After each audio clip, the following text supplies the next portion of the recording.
आज वो नई गाड़ी में बैठकर ऐसा अनुभव कर रही थी मानो कोई महारानी अपने महाराज के साथ प्रजा को दर्शन देने निकली हो। जहां आनंद का मन नियम को तोड़कर अप्रसन्न था, वहां बेला का मन हर्ष से फूला नहीं समाता था कि आज आनंद ने उसके लिए अपना जीवन मार्ग बदल डाला। संध्या की बस्ती में आज एक अच्छी खासी भीड़ थी। बेला के ब्याह से भी कहीं अधिक रौनक थी।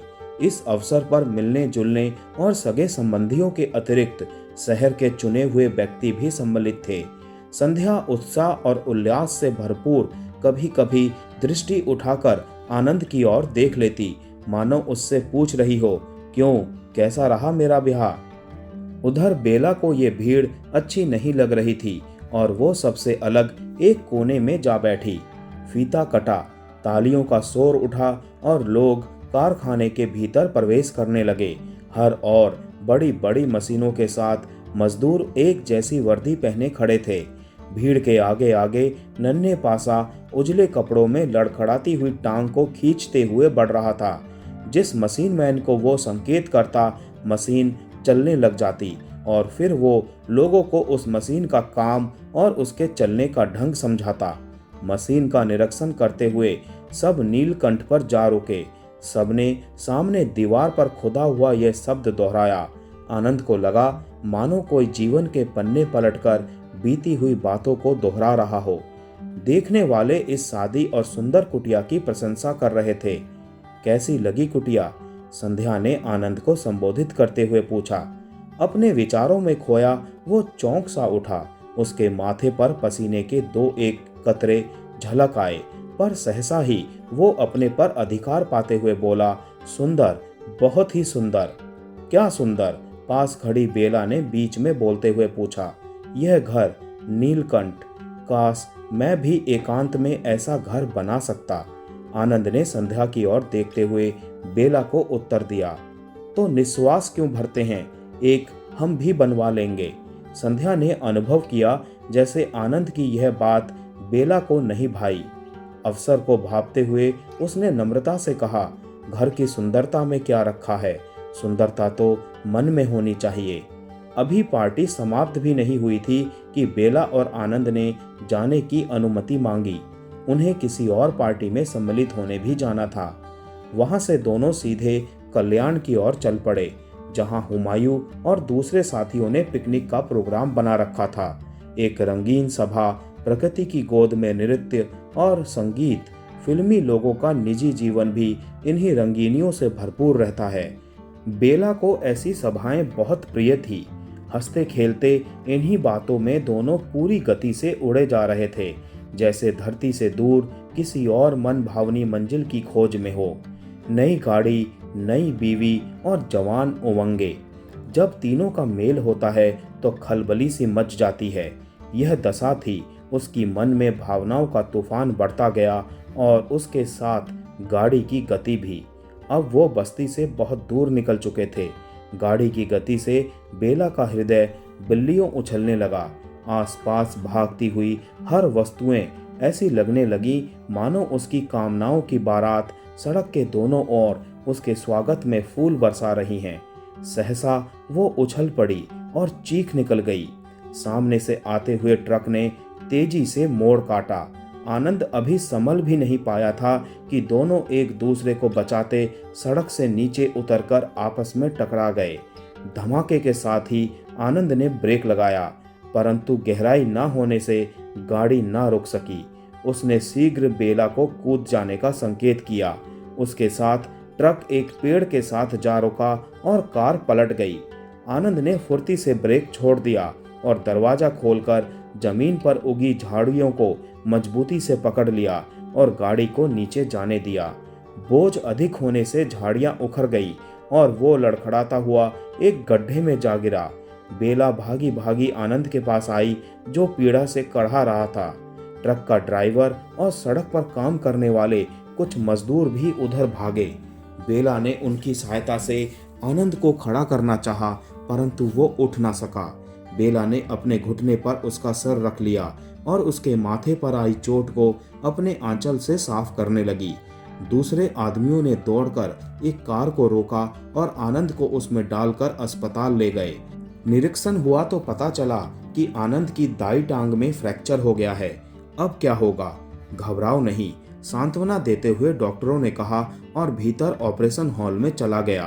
बेला ने भी भीतर आने की इच्छा प्रकट की, परंतु डॉक्टरों ने मना कर दिया और एक नर्स ने उसे बाहर बैठने को कहा। थोड़ी देर में राय साहब, मालकिन तथा कुछ और मित्र भी आ पहुंचे और उसी कमरे में बैठकर प्रतीक्षा करने लगे। कंपनी के जनरल मैनेजर ने जब बेला से घटना का हाल पूछा तो वो रोने लगी, कुछ ना कह सकी। 3 घंटे लगातार प्रयत्न करने के बाद आनंद को पट्टियां बांधी गई और उसकी टांग को प्लास्टर में बंद कर दिया गया। डॉक्टरों के कहने पर बेला के सिवा सब मिलने वालों को लौटा दिया गया। रात का अंधकार खिड़कियों से झांक रहा था। नर्स ने कमरे में प्रवेश करते ही बत्ती जला दी। उजाला होते ही आनंद के पास बैठी बेला ने उदास चेहरा ऊपर उठाया। आनंद अभी तक सो रहा था। नर्स ने दवा का प्याला मेज पर रख दिया और धीमे स्वर में बेला से कहने लगी, नींद खुलते ही दे देना। बेला ने सिर हिलाया और आनंद की ओर देखने लगी, जो आराम से नींद में डूबा हुआ था। वो एक अज्ञात भय से डर रही थी। उसी का हठ इस घटना का कारण बना था। वो कुछ ऐसी ही उलझनों में खोई हुई थी कि बाहर द्वार पर आहट हुई। पर्दा उठा और सफेद साड़ी पहने संध्या ने दबे पांव कमरे में प्रवेश किया। उसे देखते ही बेला उठ खड़ी हुई और दबी हुई आवाज में बोली, दीदी। संध्या ने होठों पर उंगली रखते हुए चुप रहने का संकेत किया और उसे थोड़ी दूर ले जाकर पूछने लगी, ये सब क्यों कर हुआ? भाग्य का चक्कर दीदी। बेला की आंखों में आंसू टपक पड़े। संध्या ने अधिक पूछताछ उचित न समझी और उसे ढांढस बंधाते हुए बोली, तुम आराम करो, मैं यहाँ बैठती हूँ। नहीं दीदी, अभी होश आते ही यह दवा मैं पिला दूंगी, जाओ थोड़ा आराम कर लो। संध्या के बहुत कहने पर वो सामने की आराम कुर्सी पर बैठ गई और टकटकी बांधकर संध्या को देखने लगी, जो धुंधली रोशनी में सफेद वस्त्र पहने शांति की देवी लग रही थी। नींद में लेटे लेटे आनंद ने हरकत की तो संध्या झट से उसके पास आकर खड़ी हो गई। बेला भी कुर्सी से उठकर आ गई। जैसे ही आनंद ने आंखें खोली, बेला हटकर अंधेरे में हो गई। अंदर से उसका मन धक धक करने लगा। उसने संध्या को दवाई पिलाने का संकेत किया, परंतु उसने देखा कि संध्या के हाथ भी कांप रहे थे। शीघ्र ही संध्या ने अपने पर अधिकार पा लिया और आनंद के सामने जाकर धीरे से बोली, मैं हूं संध्या। तुम? उसने विस्मित दृष्टि को कमरे की दीवारों पर दौड़ाया और कठिनाई से होंठ खोलते हुए बोला, मैं कहाँ हूँ? हमारे पास, नीलकंठ में। उसके स्वर में कंपन था। वो शब्द सुनते ही दोनों बहनें सिर से पांव तक कांप गई और मौन खड़ी उसे देखती रही। अच्छा, आप पहले ये दवाई पी लें, कहते हुए संध्या ने चम्मच से दवाई आनंद के गले में उतार दी। बेला कहाँ है? उसे तो कुछ नहीं हुआ, बिल्कुल ठीक है, अभी बुलाती हूँ। रहने दो, आनंद ने वहीं काट दिया। उसकी बात सुनकर बेला पीछे हट गई और संध्या की ओर देखने लगी, जो उसे निकट आने का संकेत कर रही थी। आनंद थोड़ा रुककर फिर बोला, बेचारी सो रही होगी, उसे नींद में न जगाना। बहुत ही लाडली है अपने माँ बाप की, इसीलिए तो तुम्हें नर्स बनाकर स्वयं सो गई। नहीं, ऐसा नहीं, वो तो बैठी आपकी प्रतीक्षा कर रही थी। संध्या ने लपक कर बेला को खींचकर आनंद के सामने खड़ा कर दिया। वो उसकी भीगी उदास आंखों को देखकर कुछ गंभीर हो गया और धीरे से बोला, बेला, तुम ठीक हो? हाँ, बिल्कुल ठीक। भाग्य को मेरी मृत्यु स्वीकार नहीं थी। ये क्या कह रही हो तुम? संध्या ने झट से कहा। सुना नहीं तुमने? मैं लाडली हूँ, इनकी सेवा नहीं कर सकती। इन्हें तुम्हारी आशीषों की आवश्यकता है, मेरी नहीं। मैंने ही इन्हें तुम्हारे नीलकंठ से दूर जाने को उकसाया और उसका परिणाम। वो फूट फूट कर रोने लगी। संध्या ने उसे प्यार से अपनी बाहों में ले लिया और बोली, पागल ना बनो, देखो तो उनकी हालत। रही मैं 2 पल के लिए आई थी, जा रही हूँ, मुझे कहीं शीघ्र पहुँचना है। उनकी बातों का बुरा मान गई। यह तो जिसे सामने देखते हैं उसी की प्रशंसा करने लग जाते हैं। ये तो इनका पुराना स्वभाव है। संध्या की आंखों से आंसू टपक पड़े और वो उन्हें आंचल से पोंछती बेला को सांत्वना देते हुए बाहर चली गई। आनंद ने उसे पुकारने का एक व्यर्थ प्रयत्न किया, पर पीड़ा से करहा कर रह गया। रात आधी से अधिक बीत गई थी और आनंद नींद की दवा पीकर सो गया था, परंतु बेला की आंखों में नींद नहीं आई। कई प्रकार के भयानक और उलझे हुए विचार उसके मस्तिष्क के पर्दे पर आकर चोटें लगाते रहे।